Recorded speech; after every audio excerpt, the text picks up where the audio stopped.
کیا آپ نے کبھی سوچا کہ ہم لوگ جو ہیں وہ ایک دوسرے کی ذاتی معلومات تک رسائی کو کیسے اپنا ذاتی حق سمجھتے ہیں؟ مطلب کسی بھی شخص سے آپ اس کی ذاتی معلومات مانگنا شروع ہو جاتے ہیں. آپ کے ہاسپٹل میں کسی سے ملاقات ہو جائے، خاتون ہے تو آپ اس سے پوچھیں گے تمہارے بچے کتنے ہیں، تم رہتی کہاں ہو، تمہارا شوہر کیسا ہے، بچے نہیں ہیں تو آپ یہ پوچھنا شروع ہو جاتے ہیں کہ بچے کیوں نہیں ہیں. یہ ہمارے معاشرے کی ایک شکل ہے، ایک تصویر ہے جو ہمیں یہ بتاتی ہے کہ پاکستان کے معاشرے میں کسی دوسرے کی ذاتی معلومات، اس کی ذاتی جو بھی انفارمیشن ہے وہ حساس ہے یا نہیں ہے، اس کو رسپیکٹ کرنے کا کوئی رواج نہیں ہے. اب رابی پیرزادہ کا واقعہ دیکھ لیجئے. رابی پیرزادہ اپنی ذاتی زندگی میں جو مرضی کرے، وہ اپنے کمرے میں اپنے گھر میں جس طرح کی مرضی ویڈیوز بنائیں. آپ اس شخص کو برا بھلا کہیں جس نے اپنے کسی چھوٹی سی خوشی اور چھوٹے سے فن کے لیے ایک خاتون کی زندگی اور اس سے جڑے تمام خاندانوں کی زندگی اور ان کی ساکھ ہمیشہ کے لیے خراب کر دی. جرم کس نے کیا؟ رابی پیرزادہ نے تو کوئی جرم نہیں کیا. وہ اپنے گھر میں جو مرضی کرے.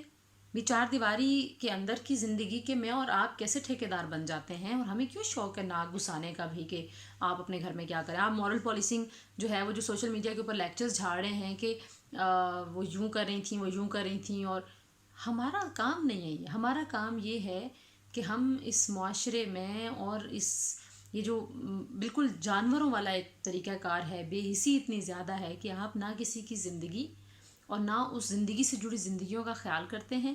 آپ ذرا سی اپنی دلچسپی اور ذرا کلکس لینے کے چکر میں اور وائرل کانٹینٹ جو ہے وہ اس کا کریڈٹ لینے کے چکر میں آپ کسی کی زندگی سے کھیل سکتے ہیں.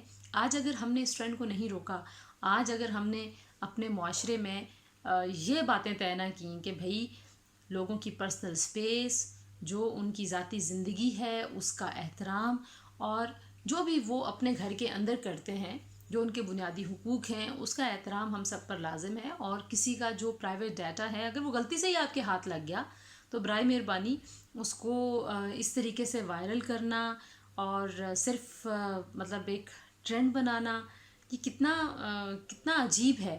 مجھے سمجھ نہیں آتی کہ اس سے آپ نے گین کیا کیا. اور ہر وہ شخص جس نے یہ ویڈیوز اپنے دوستوں کو ذرا سے فن کے لیے، ذرا سے شغل میلے کے لیے فارورڈ کیں، جس جگہ پہ لوگوں نے ان کو پبلش کیا، اور وہ اخبارات اور وہ میڈیا جنہوں نے حد کر دی غیر ذمہ داری کی کہ ان کی وہ تصاویر انہوں نے پبلش کر دیں، آپ سب اس جرم میں برابر کے شریک ہیں. تو رابی پیرزادہ نے کوئی جرم نہیں کیا. میرا نہیں خیال کہ ان کو شرمندہ ہونے کی ضرورت ہے. شرمندہ ان لوگوں کو ہونا چاہیے جن کی بے حسی کی وجہ سے اور غیر ذمہ دارانہ رویے کی وجہ سے ان کو اتنا نقصان پہنچا ہے.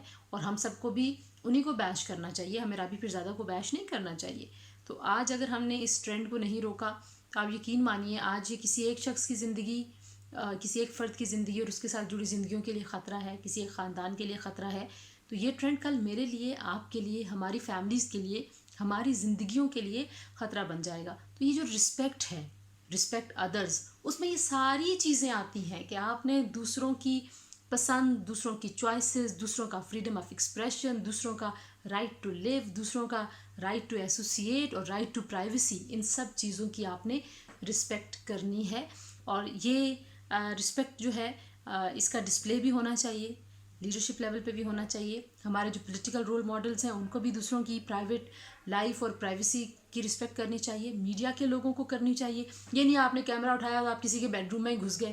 تو یہ پورا کلچر تبدیل ہونے کی ضرورت ہے. آئی ڈونٹ نو کہ یہ کیسے ہوگا، لیکن میں یہ سمجھتی ہوں اور جو میرا اپنا ذاتی یقین بھی ہے کہ بات کرنے سے، بار بار بات کرنے سے اور بار بار یہ سوال اٹھانے سے شاید ہم کچھ نہ کچھ تبدیل کر پائیں.